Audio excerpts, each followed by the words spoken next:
pada sore hari ini dalam rangka Hakordia, Hari Anti Korupsi Sedunia yang dilaksanakan atau yang dirayakan 9 Desember.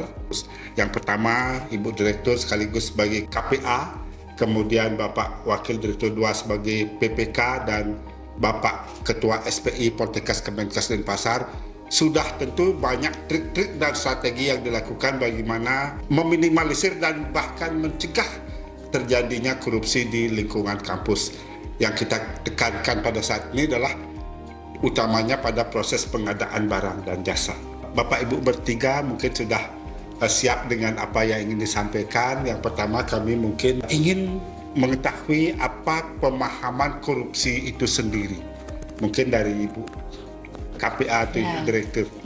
Baik, terima kasih Pak Geje. Ya, jadi gini, kenapa sih di Hari Anti Korupsi Sedunia ini kita podcast ya Pak, salah satunya adalah untuk menguatkan biar istilah korupsi itu bukan hanya kita melihat di televisi kok banyak ini ya Pak kasus-kasus. Nah ini kita Poltekkes Kemenkes Denpasar tidak korupsi. Apa itu korupsi? Korupsi adalah penyalahgunaan wewenang yang digunakan untuk kepentingan pribadi Pak. Untuk itu kita dalam melaksanakan tugas apapun, baik itu termasuk dalam pengadaan barang dan jasa, akan selalu mengikuti standar operasional prosedur yang ada.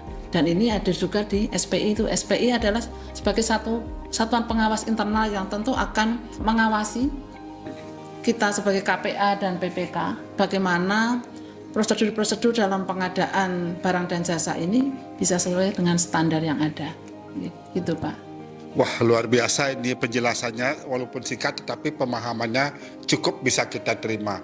Nah, Bapak Ibu, saya sering mendengar ada 3 istilah yang mungkin rancu, apa itu gratifikasi, apa itu suap, dan apa itu korupsi. Nah, bagaimana tentang ketiga istilah ini? Yang pertama ada gratifikasi, kemudian ada suap, dan kemudian ada korupsi. Mana yang lebih riskan terjadi di Poltekkes Kemenkes Denpasar? Mungkin dari perbedaannya dulu, kemudian kasus-kasus yang mungkin terjadi. Ya. Silakan mungkin dari Pak Bapak PPK. Terima kasih Pak Gejir, pertanyaan sangat luar biasa. Ini memang tiga istilah ini memang sering disalahartikan karena dianggap gratifikasi itu sama dengan suap. Tapi memang gratifikasi dan suap itu memang merupakan bagian korupsi. Jadi bagian korupsi adalah gratifikasi dan suap. Perbedaannya apa? Perbedaannya adalah gratifikasi itu karena jabatan, pemberian sesuatu material berupa uang maupun barang kepada seseorang karena jabatannya. Misalnya jabatannya sebagai Direktur Poltekkes diberikan material yang ada upaya atau bertujuan untuk ke depan, siapa tahu ada butuh bantuan atau sesuatu apapun itu yang memanfaatkan jabatan tersebut untuk mendapatkan kepentingan pribadi, itu gratifikasi. Sedangkan suap ini sudah pasti, jadi suap itu adalah pemberian material baik uang maupun barang untuk mendapatkan sesuatu hal saat itu juga. Misalnya mau menang proyek, lakukan suap, jadi sudah jelas objek yang diminta itu sudah jelas. Sedangkan gratifikasi ini cuma istilahnya ngelempar dulu Pak, ngelempar dulu supaya ada ketidakenaan dari pejabat itu untuk menolak permintaan yang memberikan itu suatu saat nanti. Nah, kira-kira mungkin itu ya, kalau di pengadaan ini banyak sekali risiko-risiko itu yang terjadi. Seperti itu. Baik, terima kasih Bapak Wakil 2 atau PPK.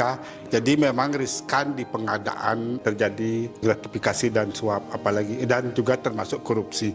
Kira-kira langkah-langkah apa yang Bapak lakukan untuk meminimalisir bahkan meniadakan ketiga istilah tersebut, baik gratifikasi, suap maupun korupsi? Jadi kita bekerja ini memang kan harus sesuai prosedur Pak, sesuai prosedur. Kaitan dengan gratifikasi maupun suap ini sangat mungkin terjadi di kondisi pengadaan barang jasa karena seseorang pasti ingin dimenangkan dengan persyaratan seadanya, ingin menang, ingin memberikan sesuatu. Wah, itu pasti itu area-area memang area merah istilahnya Pak ya. Tapi kembali lagi, bagaimana sekarang pengelola pengadaan ini dari PPK, pejabat pengadaan maupun Pokja, bagaimana punya integritas tinggi.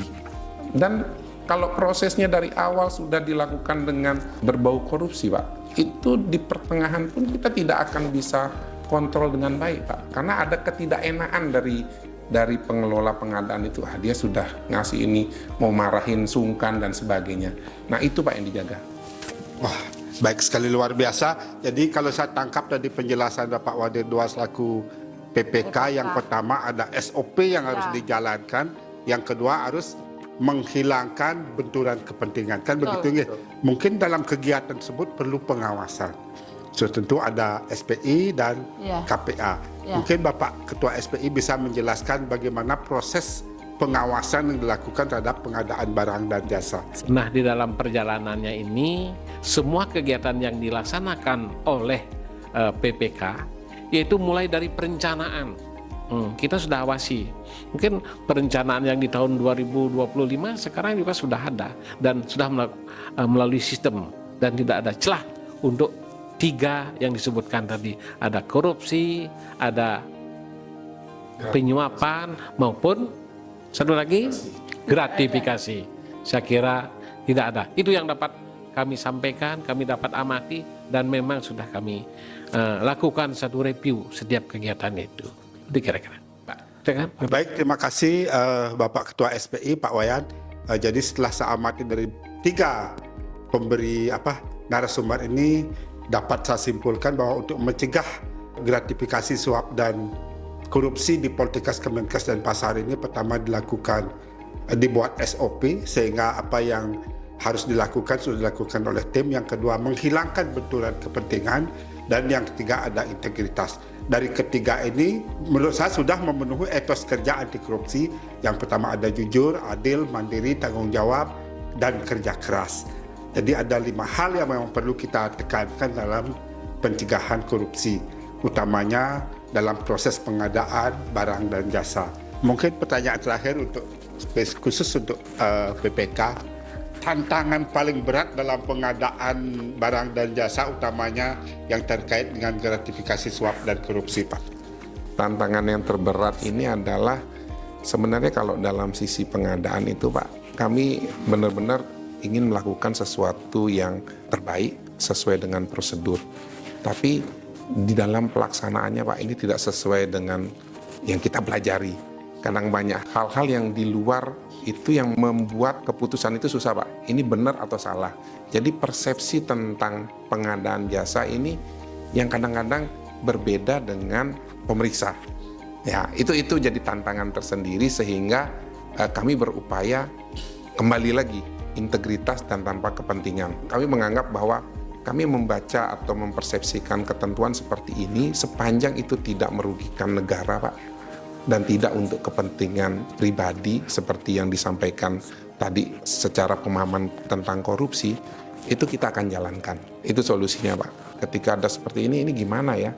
Ya kita akan pertimbangkan dari beberapa aspek yang memang nanti kita punya justifikasi ketika ada auditor yang datang. Itu sebenarnya tantangan terbesar dari proses pengadaan barang jasa. Kami kali lagi mendapat delegasi tugas dari Ibu Direktur selaku KPA untuk melaksanakan ini. Kami akan melaksanakan sesuai prosedur tanpa kepentingan dan dengan integritas yang tinggi demi mencapai tujuan apa yang kita inginkan. Tentunya ya hasil terbaik, Pak. Hasil terbaik yang memang kita inginkan.